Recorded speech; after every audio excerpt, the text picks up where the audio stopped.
Making a prototype is easy. Mass production is hard. The strategy comes by doing. Take two things that weren't formally connected and now they are. Welcome back, everybody, to the Breakout CEO podcast. I'm your host, Jeff Holman, and I'm here today with Josh Carr from Echo Water. Josh, it's good to reconnect with you. We know each other from outside of the podcast world, but it's fantastic to have you on the podcast today.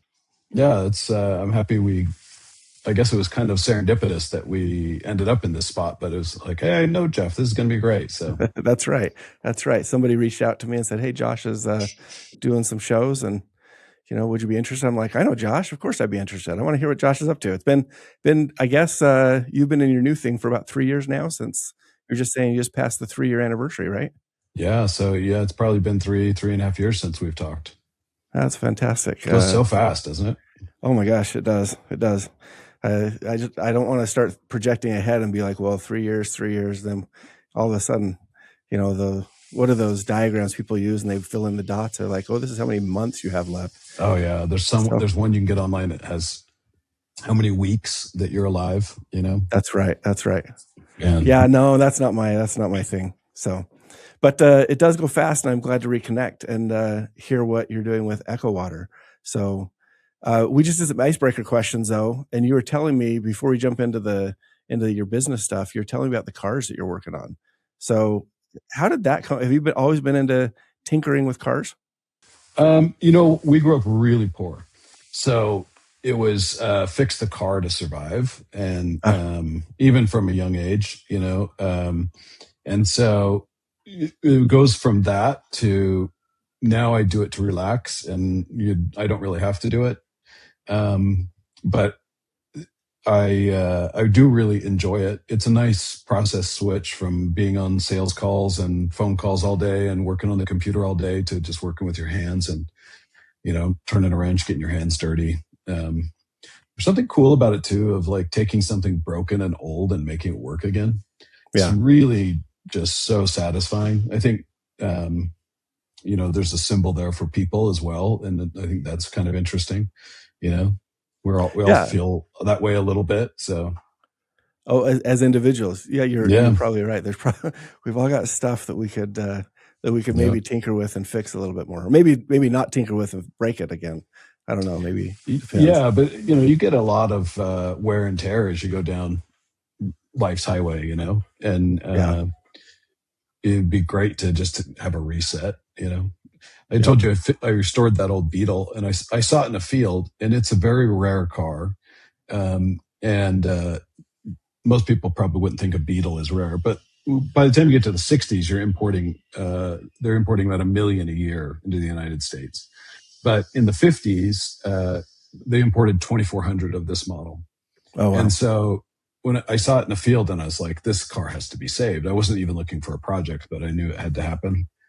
And when I started, at first I thought I'll just, clean it up, put a new coat of paint on it, it'll be ready to go. But you start taking the bad paint off, and that car had been painted 14 times. There's 14 different colors on the car. Wow. I have this great picture of the hood where I've been sanding, and it's got this like rainbow effect of all these different colors.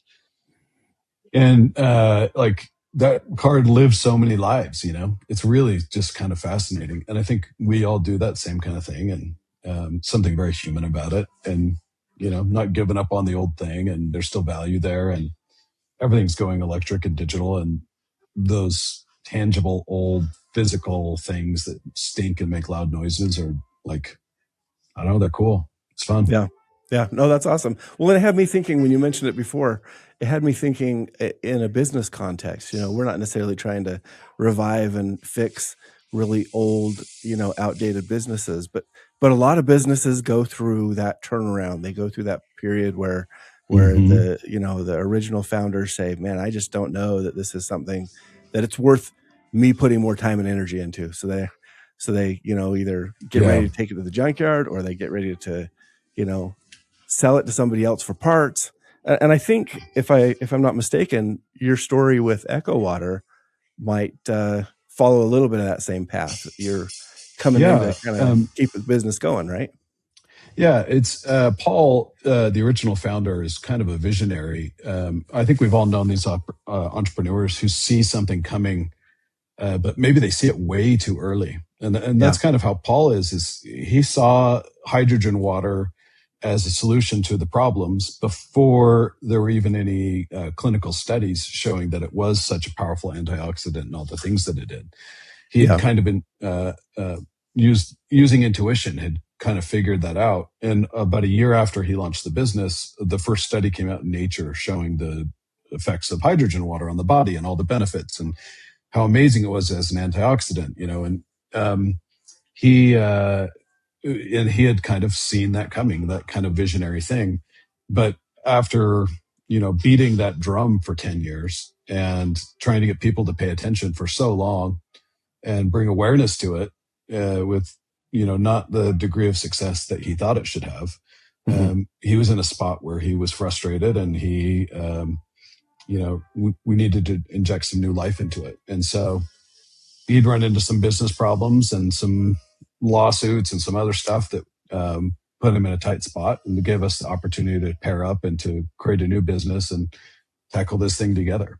And Yeah. so building on all the knowledge and stuff he had, that car restoration analogy, I think, is a good one, because it's he'd taken it and taken the journey so far, and then needed someone to come with him the rest of the way, to take it to the next level.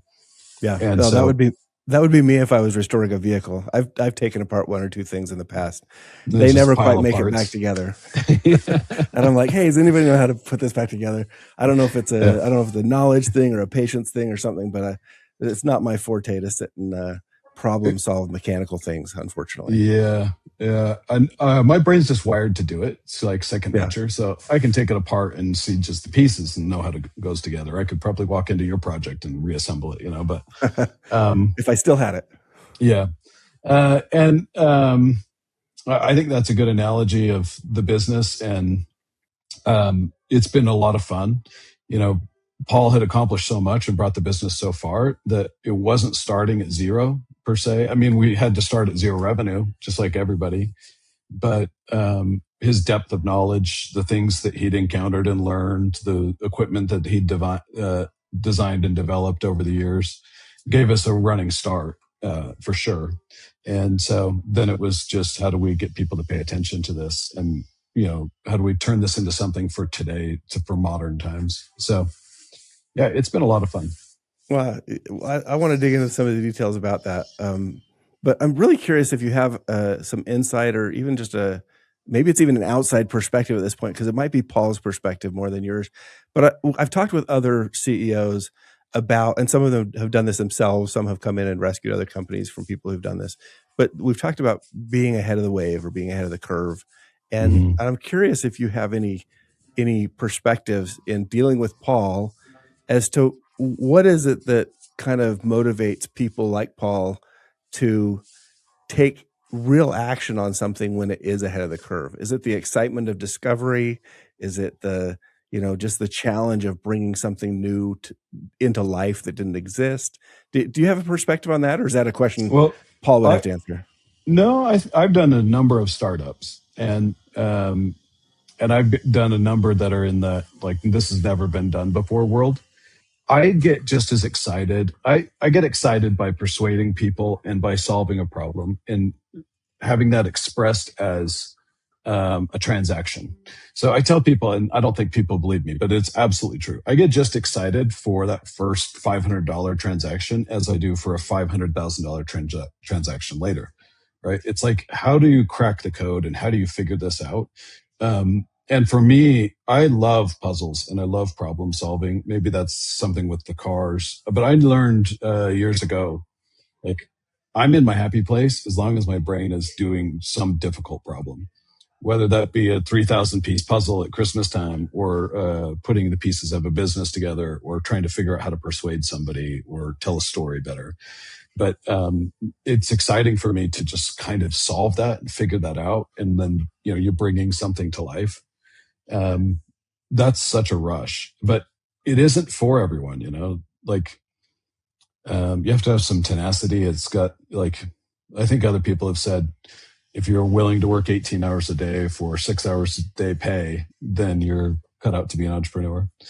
Oh, do they pay you for 6? I didn't realize it They was that don't. high. So I don't know where that came from because you don't get paid for 6. And we were talking about this before it started. Sometimes you go very, very long time without pay, and um, the leader eats last generally, even though they say don't do that. So, but you have to keep your people paid and fed, and there'll be times in the business when you make these trade-offs and you do these hard things, and sacrificing good for something better. So, Well, and I love that you bring up the transactional validation of it, right? I was at dinner last week with some people, and one of them was a younger business owner. He's earlier in his career, but he's got his own business and he's plugging away. But he told the story of his first T-shirt sale, right? He has a brand. mhm. They provide a service to people, and one of the things he's like, well, I'm going to make some T-shirts. And he said, I was out one day fishing on the river. It actually is his business is, guiding fishing tours and stuff like that. And he said, I was out on the river and all of a sudden my phone made this weird noise. It's like the sound of money. I'd never heard it before, but I had just Oh, launched my T-shirt sales. I just, like got on a site and got hats and T-shirts or whatever. And he said, that sound of that money, that cha-ching, that we all know what it notification. is, right? Yeah. He's like, that was the first time I'd ever heard that money. And I'm not sure I've ever made a sale. And it probably only been, 4 or 5 years. I'm not sure I've ever made a sale that's as exciting as that very first cha-ching Yeah. that I heard. Yeah. There's something about it.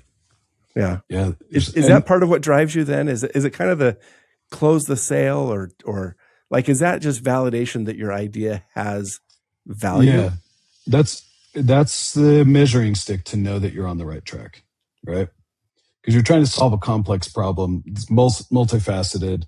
And the problem is extended across time. There's no finish line at any point. Maybe if you sell the business, but even then, there really isn't a finish line. But how do you know that you're going in the right direction and that you're making progress towards the goal? Like in younger times, I worked in other jobs. I worked as a landscaper, worked as a framer, did all these like blue collar kind of jobs. And those are great because at the end of the day, you can see what you've accomplished. And in most of the things in the entrepreneurial world, and I'm sure in your world in law and everything else you're doing, podcast, right? How do you measure that you've accomplished anything? And so I think that's the yardstick that says you're on the right path, you're doing something, it's working to some degree. And to sell one T-shirt, he had probably put in 800 hours of work, right? Building websites and making designs and talking to people and doing all these things. And so, he just sold a T-shirt for $20, and you do that math, and he made like a quarter of a penny per hour.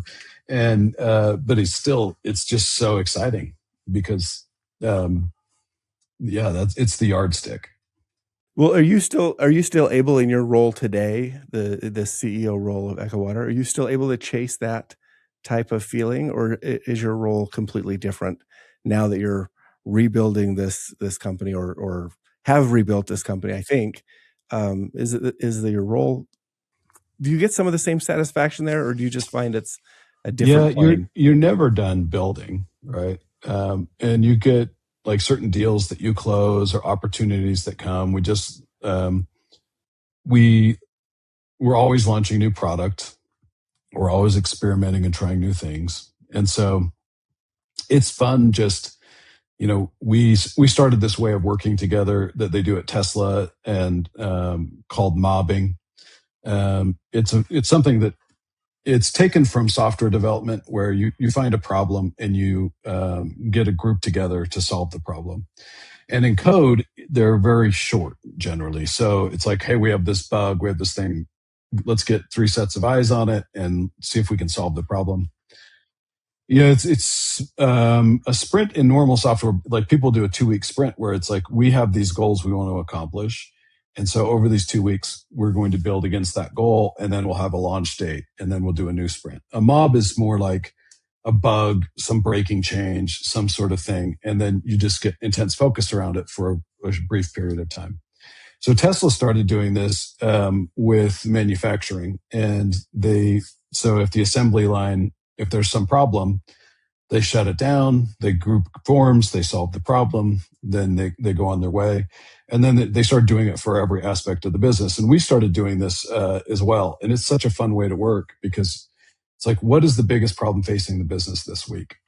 Like, if we could fix one thing that would make a difference, what's that one thing? And so then we'll get a small group together, 3 to 5 people, and they don't answer email, they don't answer phone calls, they don't do anything else for 3 days except work on this one problem. And it's awesome. It's like the greatest thing in the world. Now, I don't answer my email anyway. They just pile up in there. But like, people know, hey, they're in a mob. They'll get back to you when they can. But it's like such a satisfying thing to just be able to have that deep focus and that attention with a small, tight team, all working towards the same goal, solving this problem. That's been really, really fun. And seeing the results, right? That's a project. Yeah, because you can see the results quick. Yeah. It's not like the first time we did it, we just did it as an experiment. We didn't work this way. We'd had the normal projects and people meeting every week to move projects forward.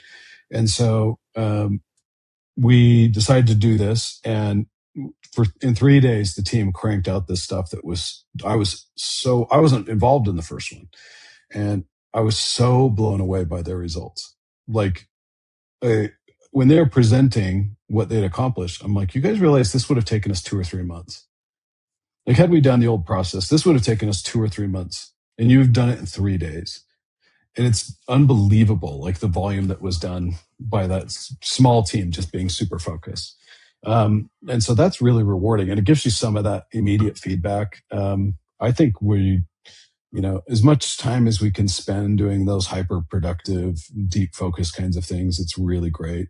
Now, in my role, I've spread so wide across so many things because you've got finance and HR and like all of the different things. And so many, you have to keep so many balls in the air. So I don't get as much time to have deep focus and like deep engagement on a problem as I'd like to.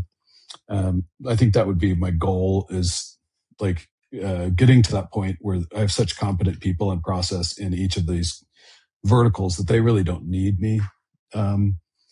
Don't need me to weigh in, don't need my buy-in, or well, what does the team look like? What did it look like when you got into the company, if there was a team, and what does it look like today? And I guess give us a little bit of background on what the company is. Anyway, you've mentioned the hydrogen water, but tell us a little bit about what you do in the business. Yeah, model. So Paul was shutting down his business, and so we let everybody go that was at the old business, and let people reapply for jobs if they wanted to be involved going forward. And we ended up just keeping 2 people, 2 customer service people. And did you have customers at that time, or was it really just a reset? It was really a reset. So that Paul had done it to some degree before and had some success. So he had a decent network, but we didn't have customers. All of that, the old business was closed down, and all that went with that business. And so we had to kind of go and find new customers and recreate things, build a new website, and would get a new headquarters, new warehouse. Just like we'd bought some assets from that business. We bought some inventory and some things like that. But we weren't able to get them for any better deal than you'd get them if you just bought them from the manufacturer, So, that first month we did, it took quite a bit of hustle, but we did 20,000 in sales that first month. And that's not enough to pay everybody and keep the lights on. If you're selling software, you have high margins and you can get away with lower revenue numbers. But when you're selling a physical product, you got to fight and claw and struggle to get like a 10% margin after everything's said and done, wholesale and everything. Right. So, sometimes they're not even that high, depending on what you're selling and what your overhead costs are.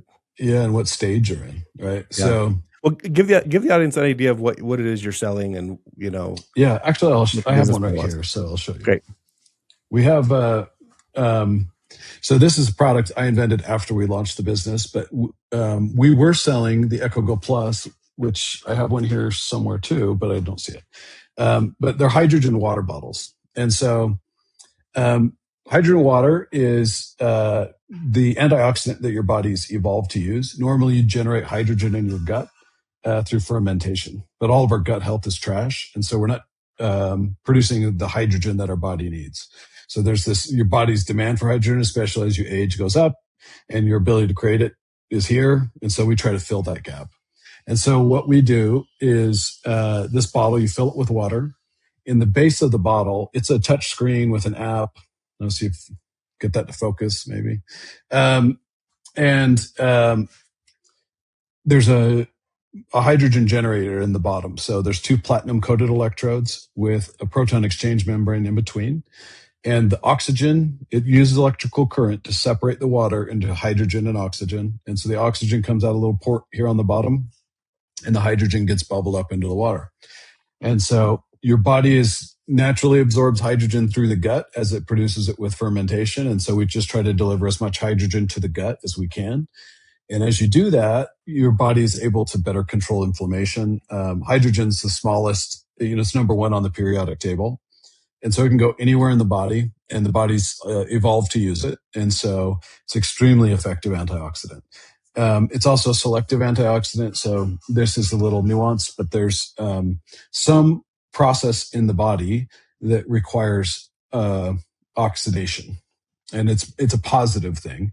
And free radicals and oxidation are not always bad. That's why if you're talking to an expert, they'll say oxidative stress versus just oxidation, right? So oxidative stress is bad. That's when that oxygen is missing an electron, and it's going to steal that electron from something else that needs it. And so that's where hydrogen comes in, because it's got that free electron in its outer shell and it wants to bind with oxygen. So it's really, really easy to do. And they're a match made in heaven. So it works extremely well. Other things that we use as an antioxidant, like vitamin C and things like that, are effective, but they're not nearly as effective as hydrogen. And so it's kind of on the cutting edge. There's now about 15 to 1,800 studies on hydrogen and the health benefits. But like I said, when Paul started, there weren't any. And the first study came out in 2008. So in the medical health world, 2008 is a newborn baby still. We're right on the bleeding edge. If we were talking like internet technology or something, that's ancient history and no one even uses it anymore. But we're right on the bleeding edge. And so we produce this bottle, which is the Echo Flask.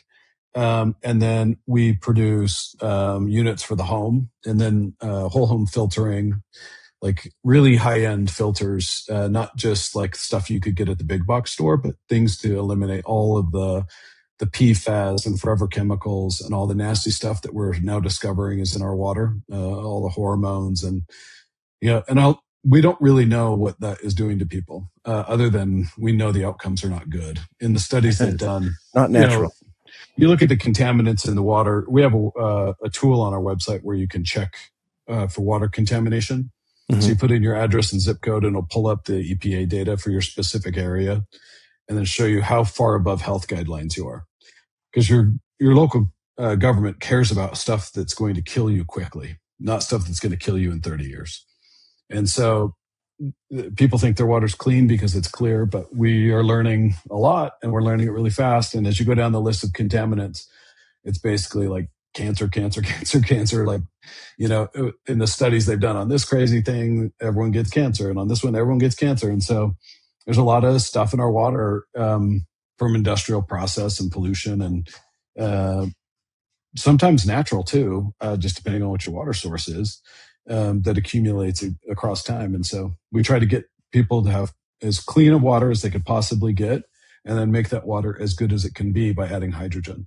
So it's a very natural focused, natural health kind of focus on the company. And the other thing that I think is really cool about it is everyone's taking supplements and vitamins and doing all these things. No one's thinking about that foundation layer. Imagine if, what's a good analogy? People had focused on like Amazon, what goes in the box and what the box is made of, but it was still being delivered to your house by Pony Express, right? And water is the delivery mechanism for everything else you're taking. And having the right water makes everything else work better. But no one's thinking about that layer. They're like, well, I need more supplements. I need more of this, more of that. And we're like, you can improve everything you're doing. If you're trying to eat clean, it can be more effective. If you're trying to take some peptides or some vitamins or trying to reduce your blood pressure, whatever, everything you're doing can work better if you're using the right water as the foundational layer. And so it's a really fun project to be involved in. It's very, very cutting edge. We're doing some cool things. I've always wanted a patent, and now I've got several patents. And Cool. yeah, it's been great.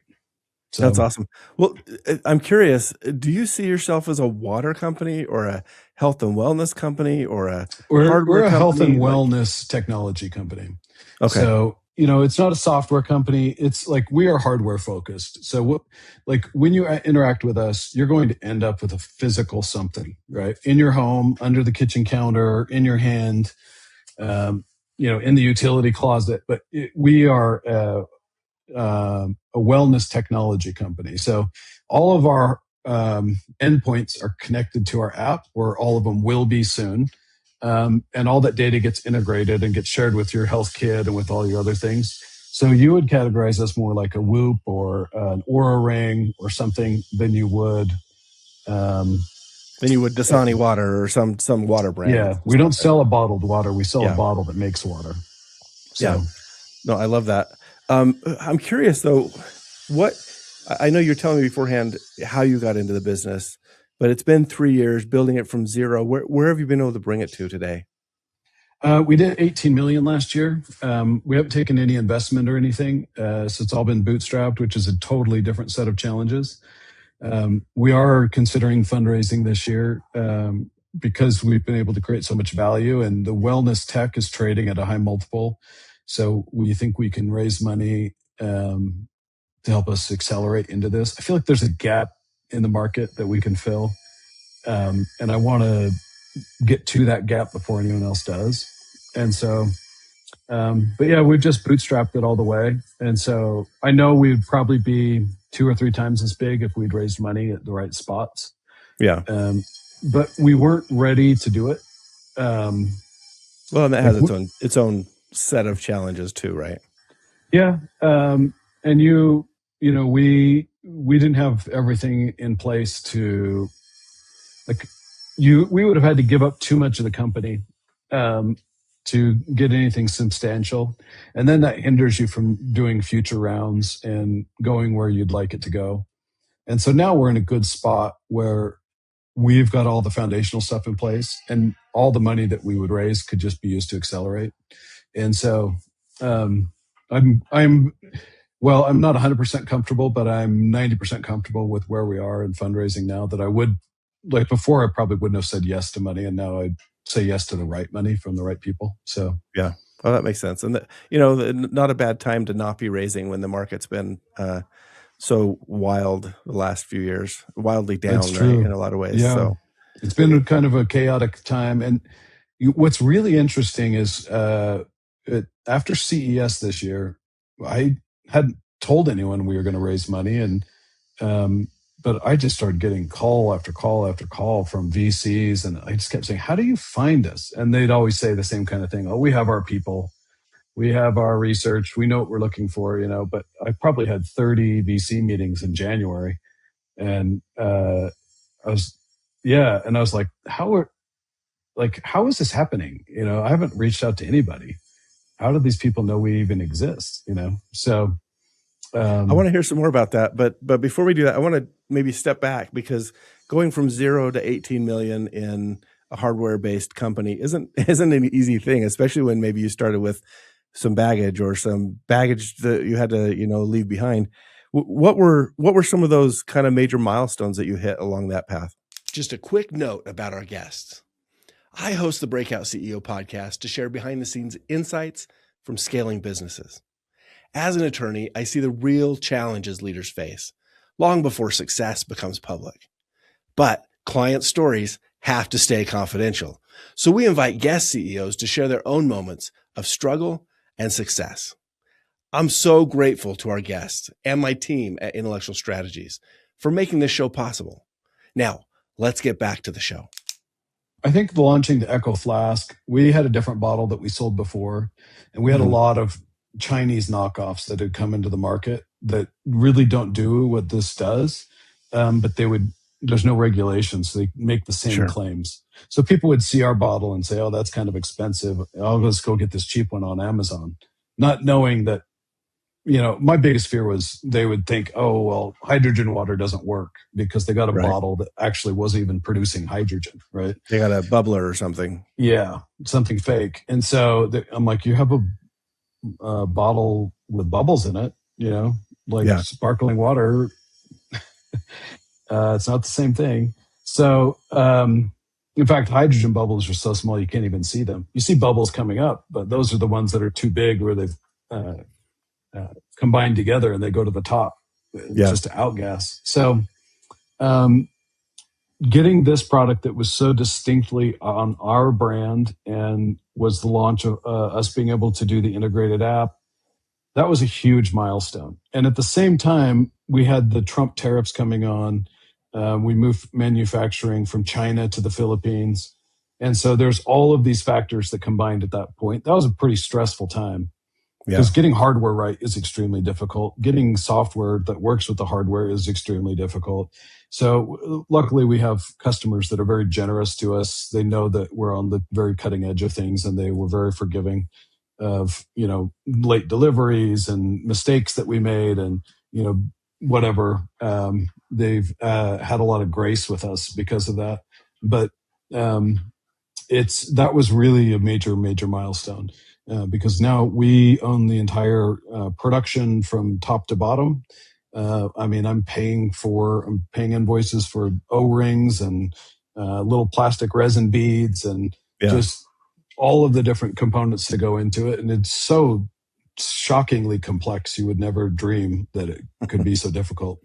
But that was major. This year at CES, we announced a big bottle like this size. And that'll launch early summer probably. And we announced an all-in-one system that does reverse osmosis filtration and hydrogen and UV that's designed to go under your kitchen counter. And it's a smart device that connects with the app and really the expression of all the other things that we've been doing. And so those have been pretty major.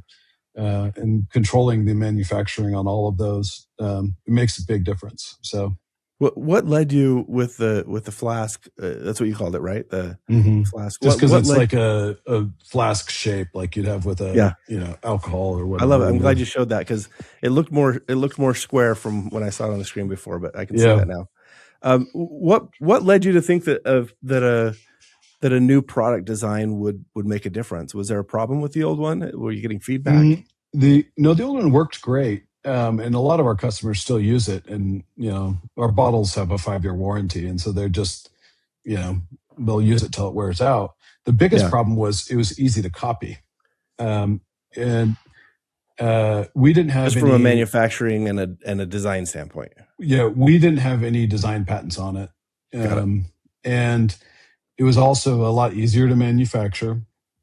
And so we had a lot of fast followers. Like the Chinese are great at this. And so we launched that bottle, and within a year, and we were selling pretty well, but within a year, the market was flooded with all these cheap knockoffs. And they'd even use our same brand name on Amazon, and they'd use, or a very, very close derivative of our brand name on Amazon. And so it was, for one, I knew that in order to create the value that we wanted to create in the company, we had to be in the health technology space, not just company that sold a Chinese bottle, right? Yeah. So we had to have an integrated system. Did the company not have its own design before? Was it really? It was our own design. But it wasn't a design language. Like it's the difference between like a IBM clone computer and then when Apple launches the Macintosh. That's a really old reference. But it's got personality. This is not another bland looking. Maybe it's a white labeled product. Maybe it's not. We don't know. This is new from the ground up with with your own business personality added to it. That's right. And every product that we're launching follows that same design language. And so when you see one of our products, you know it's our product. It's not like, is that them, or is that a Chinese bottle, or is it? And we've had to stay on top of that. There's a lot of Chinese companies that have tried to do it. In fact, when we launched that at CES, guys would walk up with these scanners, these 3D scanners, and walk around the product. Yep. They'd like 3D map it right in front of you, right on the trade show floor. Right. But it was like everything else was, it was a great product that worked great, but it wasn't specific to us. It could have been launched by any brand in the world and there would have been no distinction, right? It wasn't this wasn't necessarily this wasn't even necessarily a technology play, although I imagine you've been improving the technology as you go too. But the real distinction here is the design elements. Is that there's some pretty major evolutionary jumps in the technology as well. For example, our old bottle could do 3 parts per million, and the part per million that you can put into hydrogen is determined by the air pressure that it's under. So that's if you want to go all the way back to your physics class, it's Henry's law, right? So in order to increase the amount of hydrogen that can be in the water, you have to increase the pressure in the water. So our old bottle would do 3 parts per million, but this bottle can do 8. And none of our competitors can do anything above like 4 or 5. Okay. And so in order to do that, this bottle has to be able to hold 90 pounds of pressure, which is significant, right? If you were to pop it while it's on full pressure, I mean, it would explode. And so all of the tech that goes into that is also very hard to replicate. It's like making the bottle not leak, making the bottle not crack or explode. People always get upset because it's a health product and it's made of plastic. They're like, why isn't it made of glass? We're like, well, glass would literally explode. It can't hold that much pressure. You have to be able to flex. And so, even like a soda, those are round and that is really helpful for holding the pressure. But they're not holding nearly that amount, or champagne bottle or anything. Yeah. And when they do, they ferment and then they do explode, right? And so that's some of the engineering challenges and some of the technology that goes into it. And so it puts a really big moat between us and anyone that's going to try and follow or anyone that's going to try and copy. And it's distinctly ours. And, if they're a fast follower knockoff company, then they can't hang with us. Yeah. I love it. You're speaking my language right here. So, in a way, it's like the Cybertruck. Like, it's so distinctive. It's not for everybody, but it's so distinctive. No one's going to knock it off, right? And it's so Tesla. You see it and you know the brand. Maybe you don't like it. Maybe it's not for you, whatever. But you definitely know who made it the second you see it. And I think we have a little bit of that. Now, our bigger bottle this is for the ladies, right? This is like the normal, like what you would expect to see. And you're in Utah especially, right? That's everybody's got their large. Stanley did $1 billion in sales last year, I think. And so just on that one SKU. So I think it's gone well beyond Utah, but yeah, it is quite the stereotype here. Well, so I'd like to know your thoughts. Companies, like I see companies launching products all the time, and I think, okay, yeah, there's cost constraints, there's market testing, all that has to go into it. But why aren't more companies creating more brand distinction for the products they're creating? Like it seems to me that there's a lot of leverage you can buy, but is it just the complexity and cost? Unbelievably hard. So, look, we put some constraints on some. We put artificial constraints. This is getting into like the macro question. We manufacture nothing in the United States. And we've been doing that for so long. We no longer even have the capability there's the knowledge to build the things isn't even here anymore. Like we didn't want to build the product in China. And so in order to build the product in the Philippines, we hired Chinese engineers and made them move to the Philippines. Yeah. Because they're the ones with the knowledge. They know how to do the molds. They know how to do, the boards. They're the ones with the knowledge. It doesn't even exist in the United States anymore. And we've completely hollowed out that world. Now we're in, and as long as we're talking about the macro, the big picture stuff, we're in a world with AI where anyone who has a software business is out of business. Within a year, you'll be able to tell your AI to go copy Salesforce, make me my own version of Salesforce.com. And within a few hours, it'll have cloned the entire thing and customized it exactly how your business wants without a single human involved. That is inevitable, right? So anyone in the software business right now is, if they're not absolutely freaking out, they should be, because their time is through, right? Silicon Valley has put millions upon billions into SaaS companies because they had this huge multiple, and it looked like the gravy train would never end because you can develop it once and charge people for it 1,000,000 times.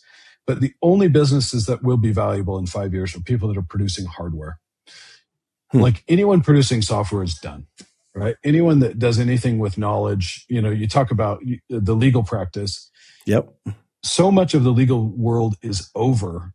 The part that matters that the computer can't do is the interaction with the person, right? So salespeople, that kind of negotiation, holding somebody's hand. That's coming, I think, even in the legal world and other professions like this. Yeah, I don't know how persuasive a bot can be when it comes to like that face-to-face. There's still something there, some magic there. Yeah. But all of the looking stuff up and putting documents together and writing contracts is over, right? It's like, it's over already. And so people don't do it because it's hard. We've artificially constrained the world so that in Chris Anderson's book, Free, that's an old reference, but he talks about, in order to innovate, you have to be able to waste. And the only thing we had to waste were bits and storage, right?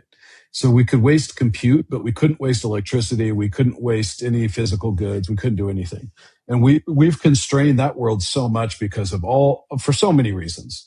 But law of unintended consequences, right? The hippies hated nuclear power, so they killed that. So now electricity is constrained. And turns out the solution to, if you don't want nuclear, then you have carbon. And that screwed up everything else. So the law of unintended consequences. And we continued, put environmental pressure and labor pressure and all of these kinds of things on manufacturing businesses so that the mess wouldn't be in our backyard. We could send it over to China and they could have the mess, right? Right. And now we're in this spot where it's really, really difficult to produce hardware. To produce something physical is really hard. But the people who are doing it are the people who are succeeding and the people who will continue to succeed. I watched a podcast with this guy, Montana Knife Company or something, like started out when he's a teenager making knives. And now he makes these beautiful, expensive, like ultra premium knives, and they're crushing it by just manufacturing knives. Or you have, look at like every single thing Elon is doing is with the end goal of hardware. Even XAI is so that the hardware knows how to navigate the world and interact with people, right? Yeah. So, like every single endpoint is hardware. We'll all have a droid in our home, just like on Star Wars. We'll have self-driving cars. They have the SpaceX and the Starlink, and now they're talking about putting data centers in space, and like all of it is hardware. And you look at the stocks that are doing well. Like I was fortunate to buy some Corning stock earlier this year, I guess last year, but they make the fiber optic cables because the data center behind the AI, that is exploding. Trillions of dollars are flowing there now. And they can't do it without fiber optics. So you look at that's a hardware, like a physical goods company, and it's doing better than most of the things on the market, right? And so, but it's really hard to do. Like setting up a plant to make fiber optic cable is not cheap. It's really, really difficult. And every day there's something new. And so, people don't do it because it's hard. Yeah. Which is why there's an opportunity there though, right? Because it's hard, people won't do it. And so it creates opportunity for someone who will. What does it take for someone to do that? Because I think of a lot of people out there that I've talked to, early stage people building something. And you're right. They're all gravitating towards software. They're like, I can leverage this. I can get multiples higher than somewhere else. And, it doesn't have the cash constraints by any means that hardware has. So how do you foresee the, people getting into hardware? Is hardware going to become cheaper, or will it become more expensive? Or Oh, I mean, it should be so much cheaper than it is. And so, because of those constraints, like there won't be an opportunity in bits anymore, right? okay. AI will kill that opportunity. So, what will happen? 3D printers will get better. Like rapid prototyping manufacturing. I just saw right by us here. I'm in Mapleton, and our warehouse is in Spanish Fork. And right across the highway from our warehouse, they just put in this huge facility that does metal parts. Like you upload your plan to their website, they cut out, laser cut, bend, do whatever you need it to do. This rapid prototyping, rapid manufacturing system. And it's got to be 200,000 square feet. I mean, it's this huge facility, and it's all that people just uploading plans and having them rapid build and ship out this piece of metal, that a gear, Yeah. a container for So something, one-off whatever it is. pieces, even not even mass Mhm. production, but one-off Yeah, pieces. like one, you could literally order one of something. Huh. What's that company called? I don't think I've noticed it. I can't remember. I just had it up on my browser too. Oh, that's okay. I could Google it and we could edit back and act like we remembered in real time. That's a lot of work. Here, I'll just mouth it, and then you just put the words there. We'll dub it later. Yeah, dub it later. Now it'll say something manufacturing. Yeah, I think I can't the trick remember. I learned is if you mouth the word watermelon, you can make that into any word you want. Oh, watermelon. Yeah, exactly. Or if you remember the old Land Shark from Saturday Night Live in the 70s, whenever he'd say, "Who's at the door?" he'd just mumble. Oh, I don't think I saw that. Who? Oh, okay. Come on in. You don't remember Land Shark? No. It was a spoof off of Jaws, obviously. But I should have watched more Saturday Night Live. It's good when I catch it, but I don't catch it. People would open the door and get eaten in their apartment. So got it. Dumb stuff. I definitely don't remember that. But, well, so it's interesting. So are you seeing a trend back towards hardware, or do you think that you're on that? Because we talked about the beginning of this, where Paul started this whole company probably early on the backside of the wave, maybe, or I don't know if that's the wave hadn't even shown up yet. It hadn't even shown up yet. There wasn't even a ripple in the ocean, right? Like, yeah. So are you suggesting that people should be watching for this wave to come for hardware, or it's here? What Paul did, the hardware wave is here, right? Okay. Like if you surf, the waves come in sets. So you get, the set builds and then it diminishes, and then you got to wait for the new set of waves to come, right? Okay. We're in the first wave or two of that set coming in, hitting shore. And Elon has been so far ahead of this with everybody. And you've heard him say, making a prototype is easy. Mass production is hard. It's harder than anything else you'll do. It's like, it's hell to get there, right? And it is so, so difficult. We've learned to take that for granted. And because we outsourced it to the Chinese. So you're going to see, I think we'll have to have things that are a little more expensive. But we can also have things that are much higher quality too. But there is so much opportunity. If you just look at the world around you, there's so much opportunity. I think people crave the handcrafted, they crave the real. There's so many channels on YouTube of people doing woodworking, for example, or metal manufacturing. And they're making these little things, and people are buying them like crazy. They're buying cutting boards and coasters and silly things, shelves, because they want something real, and it connects them with the creator and all of that. That world, I think, is dying too. Like the idea of being an influencer and a creator, you hear them all talking about how the AI videos are just destroying their income. Yeah. So yeah, there's so much opportunity. For people to just start building things. Yeah.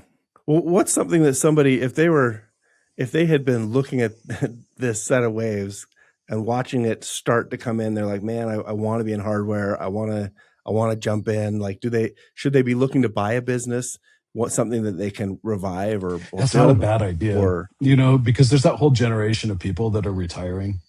that they made something and they weathered the storm when China, like a machine shop that repairs engines and things, right? Right. Most of those, there used to be tons of those. Most of those have died. There's a few that have survived by being extremely good and like narrowly focused, finding a customer, and that will have a resurgence, I think. There will be things that will die completely. Auto repair is probably going to die completely. Robot cars will not crash, right? And I read somewhere once that like 50% or some big number of the people that are in the hospital are there for auto related problems and accidents. And so it's like hospitals are going to go down, and auto repair and paint shops and things like that are going to go down. And, there'll be all of these kinds of things. But at the same time, people driving, like when they got rid of horses and wagons because of the Model T, a lot of coach builders and a lot of people that service the wagon industry went out of business, right? But what happened with horses? They got very expensive. And the stuff people still ride horses. And I've even heard people say that there's more horses in America today than there were in 1900. But no, it's a premium. It's a luxury, right? It's, you don't just buy a saddle out of pure utility. You buy a really nice saddle that says something about you. And so you'll see that same thing with cars. Like I restore cars. I think that will continue. Those older cars will become more and more rare and become more and more of a premium. But that just creates an opportunity for someone to make a new ICE engine car, internal combustion. Yeah. And it turns out making electric cars is really hard. Like Dodge is getting rid of their they're going to go all electric, and no one bought them. So now they're going all back to the Hemi. They want loud gas guzzling, and that might be a perfect little niche to carve out, right? Because you're going to have self-driving cars and Teslas, and then people are like, I want to drive the car myself, and I want it to be loud and possibly explode. That's what I want. It's going to be cool, right? So there'll be opportunity in those things too. And so I would say one of my favorite ways to think of a business idea is to look at two things that were formerly not connected and overlap them and see there's always business opportunity where those two things overlap. I would say that. And then the other side is just taking something that has always existed and will always exist and just doing it better than the next guy, or like doing it a slightly different way. Like, carpet cleaning is a great example. Anyone can do it. The equipment to get in is easy. It's going to be a long, long time before a robot comes and cleans your carpets. And so you could create an innovative business within the carpet cleaning space just by approaching it slightly different.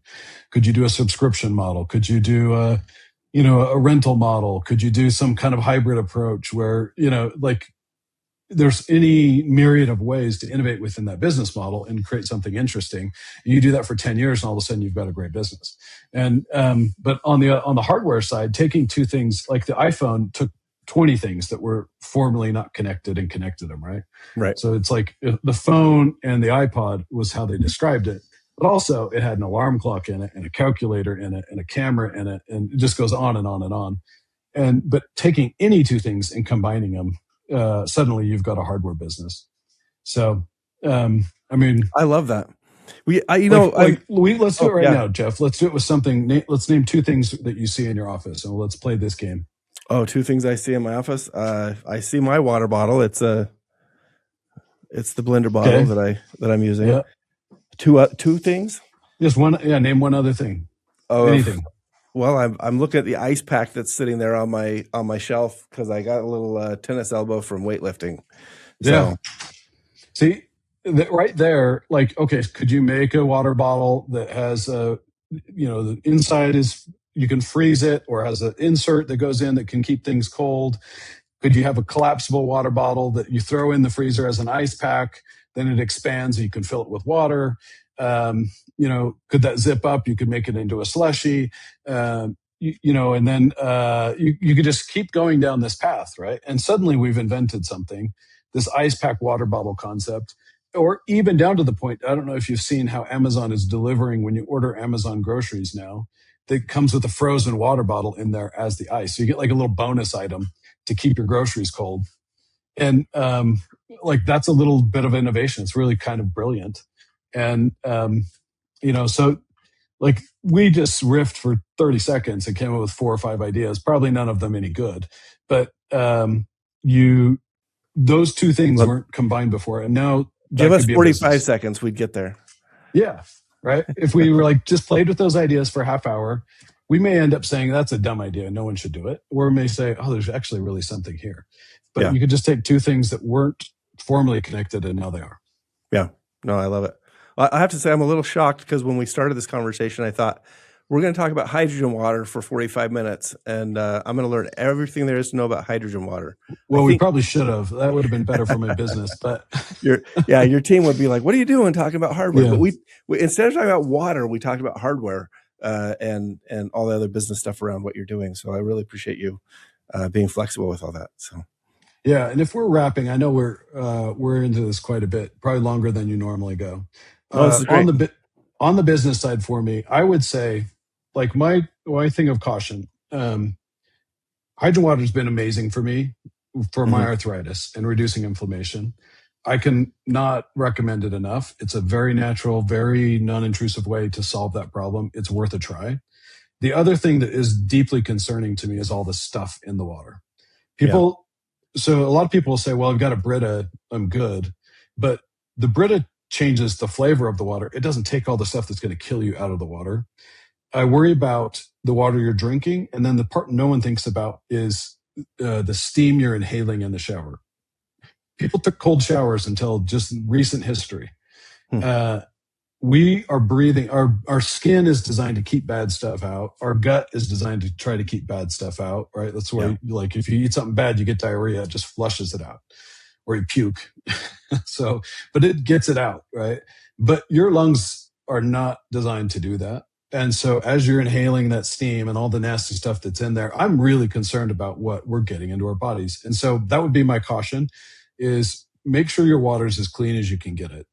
And then, let's see if we can make it better. Let's add some hydrogen. Let's do some other things to enhance that and just see what can happen with your health. That would be my message there. It's been an amazing discovery journey for me to learn about this world. It's not something that I was thinking about at all before I got involved. But it's worth digging into. So if you don't have a really great filter in your home, at minimum, get a reverse osmosis for under the kitchen sink. Everyone's got crap in their water. I can tell you, I just scraped EPA data on 45,000 zip codes to look for contaminants, and everyone had some crazy stuff in there. So you wouldn't even, half the stuff you can't even pronounce, but you wouldn't believe what's in your water. I don't know. My family in Idaho might dispute you on that. They claim that there's nothing more pure than southern Idaho water. I would love to look it up. I would love to look it up. Because everyone who tells me they've got really great water, when we look it up, then they're like shocked, completely shocked. Well, I love it. And I love that you're just going back to what you said, because it really is the delivery system for everything else that you're doing, right? So that water is foundational to the supplements and food, and everything going through your body is carried around. And it's like half of your body. So no, I love it. There's probably also an analogy we could draw out on, what are the kind of foundational delivery systems in your business? How do we purify those? How do we clean those up, get the gunk out so the business can run better? Now we're just writing a book. We're just doing it. There we go. Well, this has been fantastic, Josh. It's been a lot of fun talking with you about this. Is there anything you want to leave with the audience in terms of either motivational tip or links and how to contact you? What's a good thing for them to know?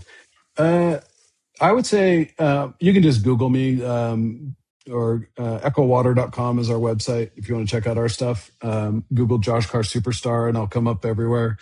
I think people should do stuff.